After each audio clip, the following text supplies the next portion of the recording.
Aduh ibuku, Indonesia kebangsaanku, bangsa dan tanah air. Bela Islam, Allahu Akbar. Bela Islam, saya di sini. Di tengah-tengah agama Islam, kenapa harus ada gereja?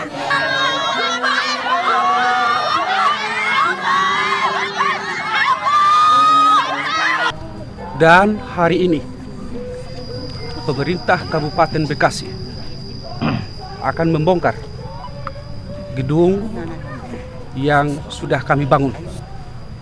We are not safe any longer in our own place, in our own houses.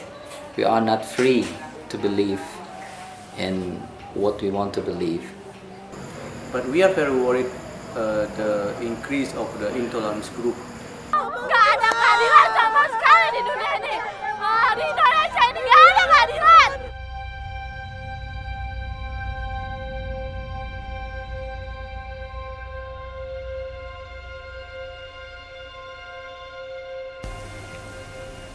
Indonesia has long been praised for its remarkable transformation from dictatorship to democracy, and for its long tradition of religious pluralism and religious freedom. It is the largest Muslim majority nation, but its tradition of religious freedom and pluralism is increasingly under threat from radical Islam, which is affecting all people in Indonesia. It is affecting Christians. Many churches have been closed or harassed. It is affecting the Ahmadiyya community, which has been severely persecuted and victimized. It is affecting the Shia, and it's affecting the majority moderate Muslims who don't like intolerance.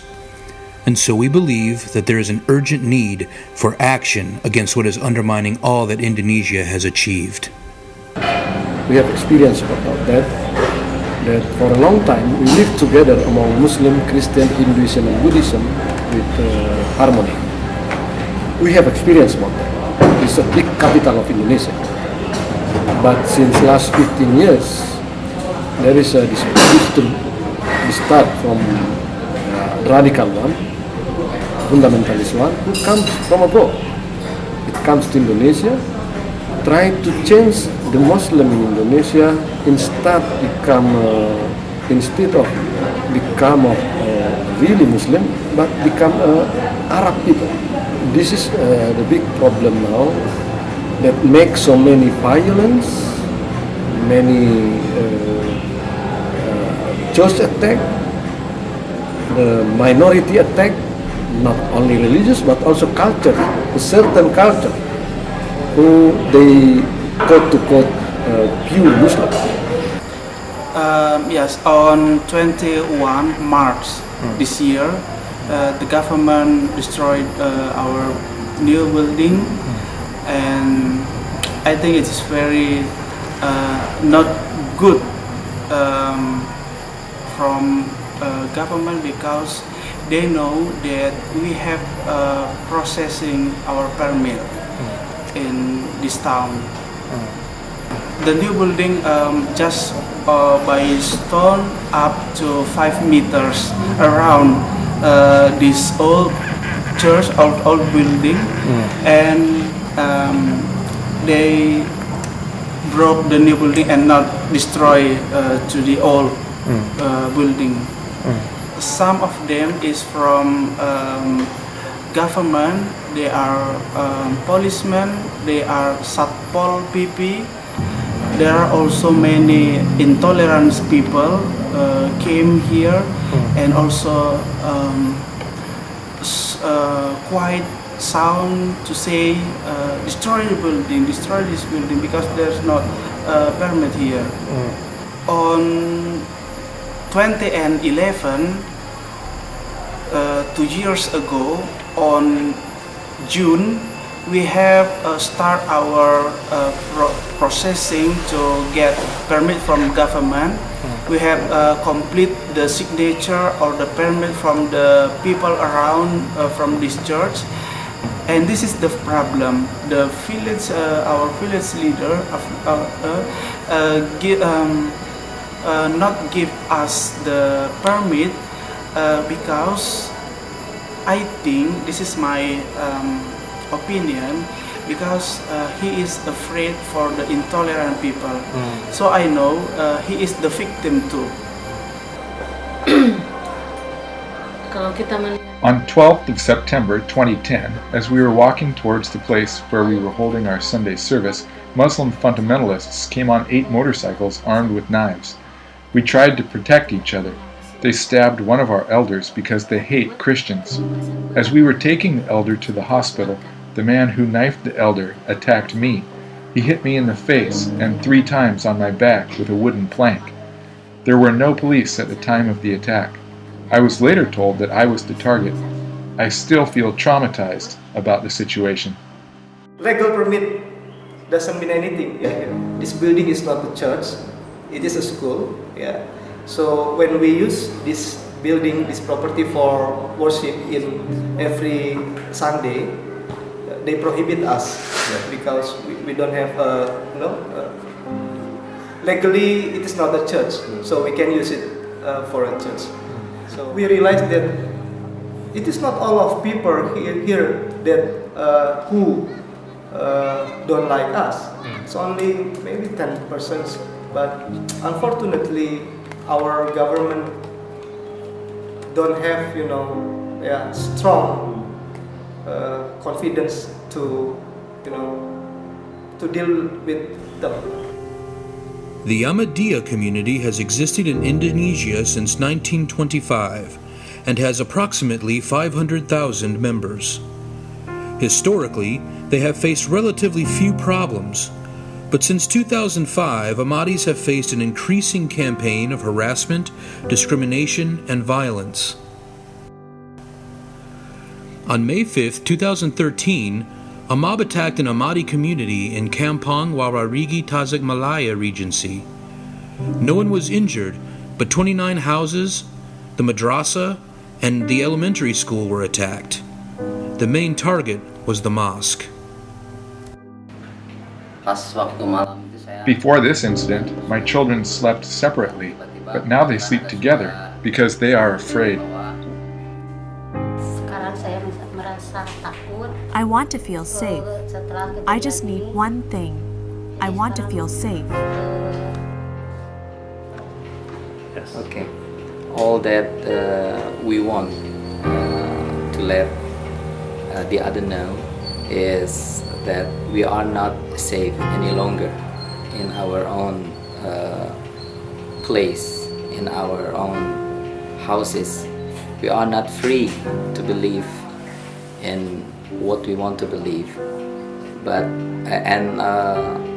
I wish, and this is the only wish, that we can live in peace and safe, and we can believe in what we think that it is. We believe in what we want to believe. That's all.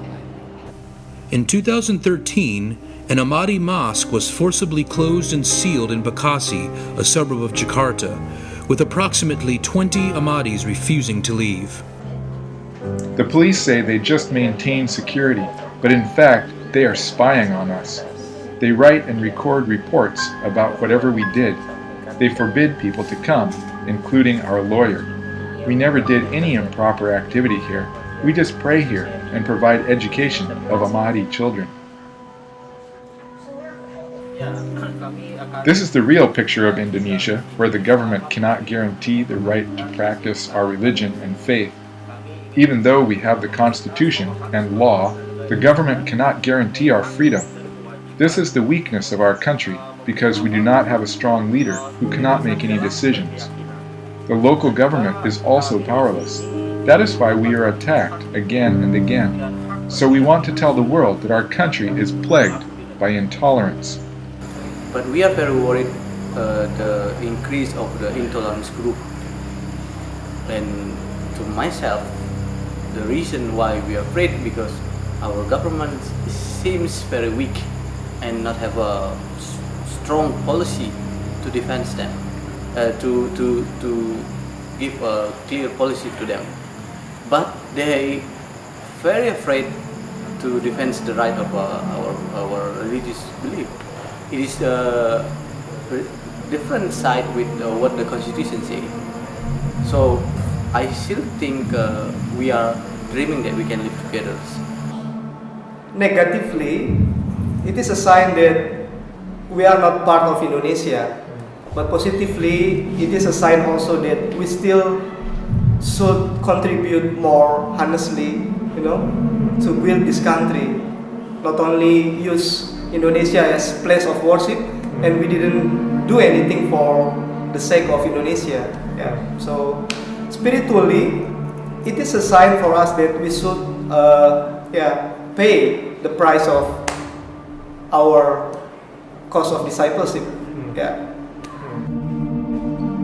I have no problems with ordinary Muslims, but when I see people dressed in an Arab way, with a long beard and the mark of FPI on their forehead, it affects me. I preach forgiveness, and I must forgive them, but it is not easy.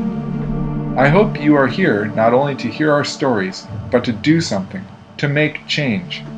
There is no religious freedom here anymore. The situation in Indonesia is very sad. Our government does not stand for the truth. This is my right to worship, my basic human right. Why can't I have the right? I feel like a guest in this country. In the Constitution, there is no minority and majority. I feel like I am in another country here. This country was colonized by the Dutch with tanks and bombs. Now my Indonesian brothers are colonizers, coming with equipment to kill my rights and destroy my faith.